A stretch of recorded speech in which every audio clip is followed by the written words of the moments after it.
அடுத்ததாக சமதளமான மண்மேடுகளை நிலமெங்கும் பரப்பி காத்திருக்கும் அதகளத்தி தஞ்சையின் மண்மனம் மாறாத இயல்பையும் இருப்பையும் சன்னத்தூரலாய் தூவிடும் கவியரசி மா கண்ணம்மாள் அவர்களை அறிமுக உரையாற்ற அன்புடன் அழைக்கிறேன்.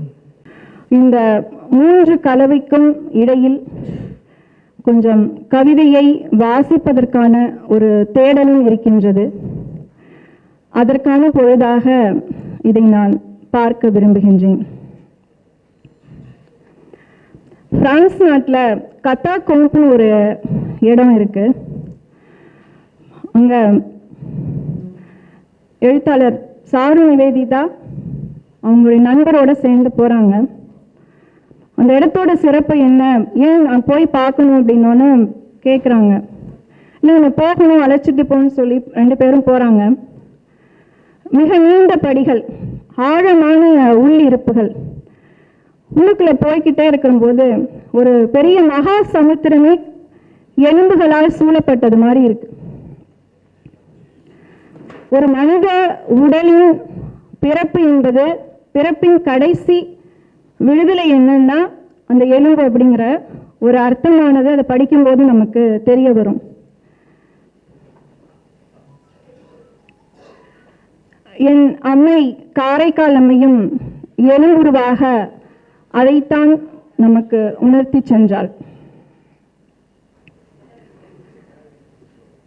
இந்த இடத்துல ஒரு முக்கியமான விஷயம் என்னன்னா, விடுதலை அப்படின்னா பிடித்ததை நோக்கி நகர்தல் தான்.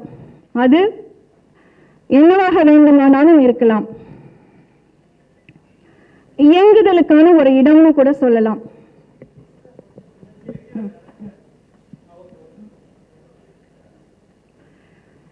அழறதோ சிரிக்கிறதோ விஷயம் கிடையாது. நூற்றாண்டு தாண்டிய விடுதலை என்பது இருக்கிற இடத்திலிருந்து நகர்வதற்கான அந்த ஒரு நொடி காட்சி நம் கண் முன்னாடி தோணுது இல்லையா? அப்படி தோன்ற போது அந்த உடற்சதைகளை நம்ம நகர்த்திக்கிட்டே இருக்கோம். அதை தான் அப்படியாகவே இந்த போத்தலில் அடைப்பட்ட விடுதலையும் அமைந்திருக்கிறது. இங்கு விடுதலைங்கிறது நிலத்தில் வாழக்கூடிய எல்லா உயிர்களுக்கும் பொதுவானது. அதனால்தான் எல்லா உயிர்க்கும் இன்பம் என்பது தானமர்ந்து வரும் மேவச்சாகும் அப்படின்னு நமக்கு தெரிய வரும். குறைந்தபட்ச நியாயமான கருதுகோள் என்னன்னா அனைவருக்கும் இன்பம் கிடைக்கணும் அப்படிங்கிற ஒரு விஷயம்தான். அந்த இன்பங்கிறது தானா கிடைச்சிடாது. ஒன்று நிகழணும், இல்லைன்னா நிகழ்த்தப்படணும். இது வரலாற்றில் தொடர்ந்து நிகழ்ந்துக்கிட்டே இருக்குது.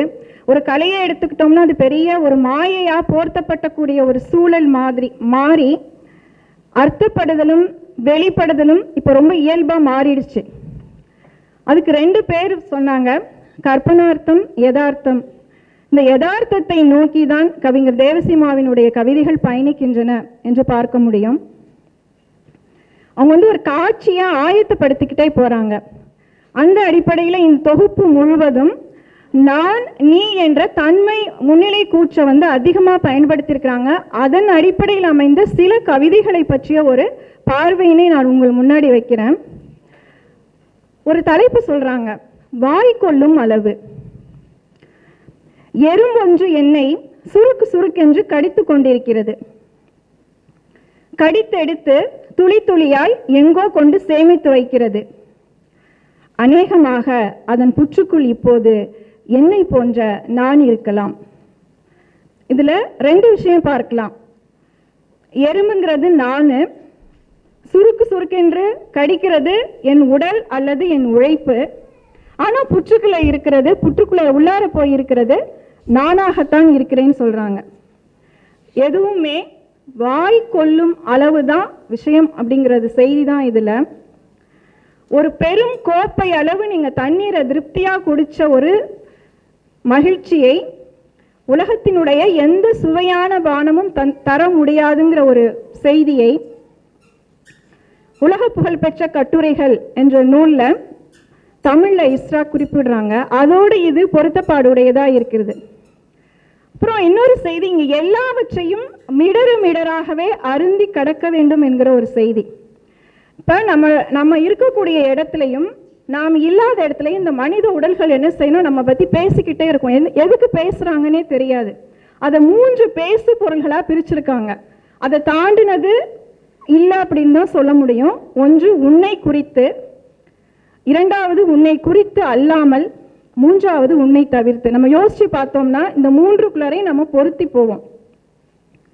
அது என்ன வேணாலும் இருந்துட்டு போகட்டும், அர்த்தமற்ற அர்த்தமுள்ள அந்த கடும் தேநீரையும் நட்பையும் பதிலாய் மிடராய் அருந்தி அப்படின்னு சொல்றாங்க. கடந்து போறதுக்குள்ள ஒரு விஷயம் அது. இங்க மொழி 2 வேலையை செய்யுது. ஒன்று தனக்குத்தானே அறிவுறுத்துகிறது ஒன்று, இரண்டாவது ஒரு சமூகத்திற்கு, பொது சமூகத்திற்காக நான் எப்படி மாற்றிக்கொள்கிறேன் என்ற ஒரு செய்தியும் இதுல நமக்கு தெரிய வருது. அடுத்ததா இன்னொரு செய்தி பார்க்கலாம். அப்படின்னா, ஒரு அன்புங்கிறது நிமிர்த்த முடியா ஒன்றின் வாள் போல. ஆனா அதுக்கு பின்னாடி தான் நம்ம என்ன செய்யறோம், ஓடிக்கிட்டே இருக்கோம். அன்பிற்காக ஏங்கும் ஒரு உயிரி ஒன்று. அந்த அன்பை நம்ம ஓடிக்கிட்டே இருக்கும்போது கோணல் மணலா ஒரு சிரிக்கும் இல்லையா அந்த மனித உடல்கள். எதுக்கு சிரிக்கிறாங்கன்னே தெரியாது, ஒரு எல்லைத்தனமா ஒரு சிரிப்பு இருக்கும். அது இரண்டாவது. அப்ப அந்த அன்பு போய் ஓடி ஒளிஞ்சுக்குது. இதுல ரொம்ப குறிப்பா பார்க்கறது, மனித உடல் ஓடி போய் ஒளியல, அன்புதான் ஓடி போய் ஒளிஞ்சுக்குது. கவிதையில் ஆஸ்வாசமான இடமும் அதுவாகத்தான் இருக்கிறது. ஆனால் அதே அன்பு பார்த்தோம்னா எரிச்சலா இருக்கக்கூடிய ஒரு இடமாவும் மாறுது. ஒரு சில வரிகள் வாசிக்கிறேன். தூண்டிற் புழுக்களாய் சில சொற்களை எரிகிறாய், பதிலாய் உயிர் மூச்சு காற்றை வலைமுள்ளில் மாட்டுகிறேன். மசாலாவை கை எரிய எரிய அம்மியில் இருந்து வழித்தெடுக்கிறாள் உன் காதலி. அலாதியான அன்பு அசௌகரியமான மனநிலையை யாருக்கும் தந்துடாது. ஆனால் இரக்கமற்றதா ஒரு அன்பு மாறும்போது ஒரு பெண் உடல் வலை முள்ளில மாட்டுன்னு மீனா போய் சிக்கிக்குது. அதோடு மட்டுமல்ல, அம்மியில் அரைச்ச மசாலால போய் அந்த உடல் மீனா மாறி தானே வறுப்படுது. என்ன மாதிரியான ஒரு காட்சி இந்த இடத்துல இருக்குதுன்னு நமக்கு தெரிய வருது. இப்போ ஒரு ஆண் உடல் தூண்டிற் புழுக்கலா சொற்களை சொல்லிக்கிட்டே இருக்கும். உயிர் மூச்சு காற்றா பெண் உடல் அதை கடந்து போய்கிட்டு மீனா வறுபட்டுக்கிட்டே இருக்கு. இந்த பெண் உடலும் சமூகமும் இந்த இடத்துல இங்கதான் பொருந்தி போகின்றது. முற்றிலுமாக நிலமற்று கிடைக்கக்கூடிய ஒரு பெண் உடலை காட்சிப்படுத்துறாங்க. இது என்ன இருக்க முடியுங்கிற ஒரு கேள்வியும் நமக்கு எழுகின்றது. பொதுவாக இந்த அகப்பாடல்கள்ல முதல் கரு உரிப்பொருள் என்ற 3 உண்டு. இந்த தன்னியல்பான உணர்வெழுச்சி, உணர்வு ஆக்கம் இதெல்லாம் சில நேரங்களில் செயற்கையாக அவதானிக்கப்படலாம் என்ற ஒரு செய்தி இதனோடு பொருத்தி பார்க்க முடியுது. தொல்காப்பியமும் கவிதையும் என்ற நூல்ல கார்த்திகேசு சிவத்தம்பி ஐயா அவர்கள் அதை சிறப்பாக குறிப்பிட்டிருக்காங்க. அது மாதிரி அகண்ட ஒரு காட்சி, அகநிலை காட்சி, இது எல்லாமே நெகிழ்ந்து கொள்றதையும் நம்ம பார்க்க முடிகின்றது. ஆம் என்றோ இல்லை என்றோ சலசலவென்ற தன் மொழியில் நிற்காமல் ஓடியபடி நதி, அருவியின் பாறைகளுக்கு ஒப்பு கொடுத்த உடல், வலிக்கிறதா தங்கமயிலு என்ற நதியடியின் கேள்விக்கு என்ன சொல்ல முடியும்? ஒரு பெண் உடல் நதியில போய் சிக்கிக்குது. ஆனா கேள்வி கேட்கறதுக்கு அங்க யாரும் இல்லை, நதி தான் கேட்குது வலிக்கிறதா தங்கமயில் அப்படின்னு. ஆனா அதுக்கு முன்னாடியே பாசாங்கான சில வார்த்தைகளை அந்த ஆண் உடல் பேசியிருக்கும். இதில் மிகுந்த அகச்சார்பு இருக்கிறத நம்ம பார்க்கலாம். இதை தாண்டி போனோம்னா இந்த நான் என்பது தான் தோன்றி பாலையாக உருமாறி கொள்கிறது. நமக்கு தெரியும் 5 திணைகள் தான் இருக்கும் தெரியும். பாலை என்பது குறிஞ்சி முல்லை திரிதலினால வருவதும் தெரியும். ஆனா இவங்க ஒரு தலைப்பு கொடுக்குறாங்க, தான் தோன்றி பாலை என்று சொல்கிறார்கள். இந்த கவிதை தொகுப்புல இருக்கக்கூடிய 98 கவிதைகள்லையும் கவிதைக்கான தலைப்பை மிக சிரத்தையாக அதை எடுத்திருக்கிறாங்க, அதை வெளிப்படுத்திருக்கிறாங்க. அந்த இடம் ரொம்ப பாராட்டுக்குரியது.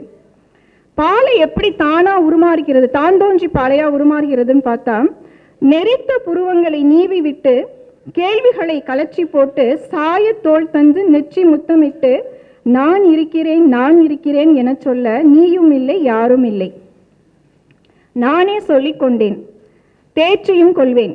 என்ன பாலையில் பகல் நீளமானது, இரவோ விசித்திரமான குளிர்காய்ச்சி மரம்ங்கிறாங்க. இந்த 4 அடிகள்ல தான் அந்த கவிதை தான் தோன்றி பாலையாக ஒரு திணையையே மாத்தி வருது அப்படின்னு நம்ம பார்க்க முடியும். என்ன பாலையில் பகல் நீளமானதுன்னு சொல்லக்கூடிய அந்த வெம்மை இடமும், இரவோ விசித்திரமான குளிர்காய்ச்சி மரம் சொல்றாங்க இல்லையா, மிக சிறப்பான கவிதை அடிகள் அது. ஏன்னா தன்னை விட்டு கடந்த ஒரு ஆண் உடலை போனா போகட்டும் போ அப்படின்னு சொல்லி விட்டு தள்ளிட்டு போறது ஒன்று.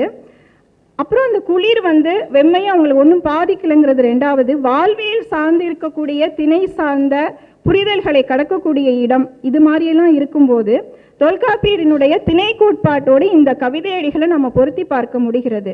ஏன்னா சமூகம், வாழ்க்கை, மனித உணர்வு, அந்த உணர்வு ஆக்கங்கள் ஐந்திணைகளுக்கு எப்படி பொருந்தி வருது, இதை எல்லாமே பார்க்கும் பொழுது தமிழ் நிலம் இதனோடு தொடர்புடையது. ஜவஹர் அவர்கள் திணை கோட்பாடும் கவிதை தமிழ் கவிதையியலும்ங்கிற ஒரு நூலில் மிக சிறப்பாக சொல்லியிருக்கிறாங்க. அந்த இடத்தோடு இந்த கவிதையடிகள் நினைவு கொள்ளத்தக்கதாக இருக்கிறது. ஒரு மொழியை செம்மையுற செய்வதற்கு என்னன்னா மௌனத்தினை மொழிபெயர்த்தல் தான். மௌனம் என்பது மொழி பேசக்கூட முடியாத ஒரு இடமா மாறுறது இருக்கு இல்லையா, மௌனத்தை ஒரு செம்மொழின்னு சொல்றாங்க. மௌனத்தை மொழிபெயர்க்க மனநிலை சரியில்லாதவர்களாலேயே முடியும் சொல்றாங்க. அந்த இடத்துல கவிதை அமைதியாயிடுது. எல்லா நேரத்திலையும் கவிதை எதையாவது பேசிக்கிட்டே இருக்கணுமோ, சொல்லிக்கிட்டு இருக்கணும், உணர்த்தணும் அப்படிங்கிறது அவசியம் இல்லை. அடிகள் வரிகள் அமைதியாகும் பொழுது மொழியும் அமைதியாக முடியும் என்று சொல்ல முடியும். உண்மையில கவிதைகள் எப்போதும் ஏதாவது ஒரு போராட்ட களத்தை தான் சொல்லிட்டு இருக்குது. லண்டாய் அப்படிங்கிற ஆப்கானிஸ்தான் பெண்கள் பற்றின கவிதைகளை விஜயலட்சுமி அவர்கள் அதை ஒரு தீர்மானமாகவே சொல்றாங்க. பெண்கள் எப்பவும் துயரப்பட்டுக்கிட்டே இருக்காங்க, அதுலேருந்து எப்படி வெளிக்கொண்டு வரதுக்கான ஒரு தீர்மானமாக அந்த கவிதைகளை நாம் அணுகணும் அப்படின்னு சொல்றாங்க. அந்த மௌனம் தான் பல காலங்களில் மீ சிறு வடிவமாகவும் மீ பெரும் வடிவமாகவும் தன்னை மாற்றிக்கொள்ளும். அப்புறம் நிறைய வழிகள், அலசல், புரிதல், இது எல்லாமே அந்த மௌனத்துக்கு உண்டுன்னு பார்க்கலாம். இப்படியாக அந்த நகர்ற ஒரு கவிதை ஒரு கடப்பதற்கான ஒரு வழியையும் நமக்கு சொல்லிடுது. என்னென்றால், எப்படி தன்னை அறியாது நிகழ்ந்ததோ அப்படியே தன்னை அறியாது நிகழ்ந்ததும் போக கடவுது. இந்த நிகழ்தல், நிகழ்த்தப்படுதல் எல்லா மனித உடல்களுக்கும் வாழ்க்கையில இருந்துகிட்டே இருக்கும். அதை ரொம்ப சிறப்பாக வெளிப்படுத்திருக்கிறாங்க. ஒரு சமாதானப்படுத்தல், துல்லியமான ஒரு மனநிலை. எனக்கு தெரியாம நிகழ்ந்துருச்சு, அதே மாதிரி எனக்கு தெரியாமலே கடந்து போயிடணும்னு சொல்லக்கூடிய ஒரு இடம். கால ஓட்டத்தில் ஒருத்தவங்க வளர்ந்து வரும்போது இதையெல்லாம் கடந்து தான் வர முடியும். எஸ் ராமகிருஷ்ணன் அவர்கள் கவிதையின் கையசைப்புங்கிற ஒரு நூலில் சொல்றாங்க, எப்போதுமே நாம் அறிந்த உலகை அறியாத உலகமாக கவிதை மாற்றுகிறது. அன்றாட உலகத்தினுடைய பொருள்களோட புது புது செய்திகளை, அர்த்தங்களை நமக்கு தெரிவித்து தருகின்றது. எப்படின்னா, தண்ணீரில் மிதக்கிற ஒரு நிலவு இருக்குது, அதை நம்ம கல்லை விட்டு அடிக்கிறோம்னா அலை தான் கலைஞ்சு போகும், நிலவு அப்படியே தான் இருக்கும். அதுதான் அந்த கவிதைக்கான விஷயமாக நம்ம பார்க்க முடியுது. இப்படியாக கவிஞர் தேவசீமா அவர்களுடைய கவிதைகள் நடந்து போய் ஒரு மன பிம்பத்தில் போய் கடைசியில் பொருந்தி கொள்கிறது. ரெண்டு பிம்பங்கள் இருக்குது.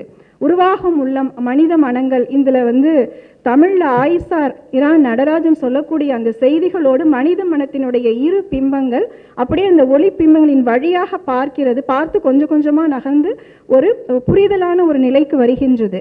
இந்த கவிதை தொகுப்பில் ஒரு கட்டுரைக்கு தேவையான சில தரவு சொற்களை நான் பார்த்திருக்கிறேன். ஞானம் ஒரு டார்ச் லைட், அது. ரெண்டாவது தான் தோன்றி பாலை, மூன்றாவது வடக்கி, தில்லையம்பல பேய், செம்மை குருவி, முங்கு நீச்சல், மஞ்சனத்தி, என் மணலேறி நான், நெகிழியில்லா மஞ்சரி, பந்துகளில் தளல் என்ற ஒரு 10 தரவு சொற்கள் இந்த ஒரு கட்டுரைக்கு உரிய சொற்களாக அணுக முடிகிறது. அப்புறம் சில நாட்டார் வழக்காட்சியல் கூறுகளும் இருக்கிறது. ஒன்று இறங்கும் ஊர் சிறு தெய்வம் போலங்கிற ஒரு வார்த்தையை சொல்றாங்க. உச்சிக்கு அனாயசமாய் நீந்துகிறாள் பேச்சும் சொல்லக்கூடிய இடம்.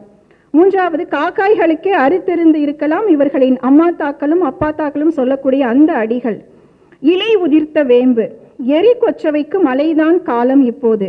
அப்புறம் வேரில் இருந்து அள்ளி உண்கிறாள் நீலி, அது ஒரு மிகச்சிறந்த ஒரு அடியா இருக்கு. இந்த மாதிரி சில நாட்டார் வழக்காட்சிகள் சிறுதெய்வ பெருந்தெய்வ வழிபாடுகளுடைய பொருத்தமாக பார்க்கக்கூடிய இடமாக அதை நம்ம வச்சு இதை மட்டுமே வச்சு இந்த கவிதைக்கான ஒரு கட்டுரையை நம்மளால தெரிவிக்க முடியும்.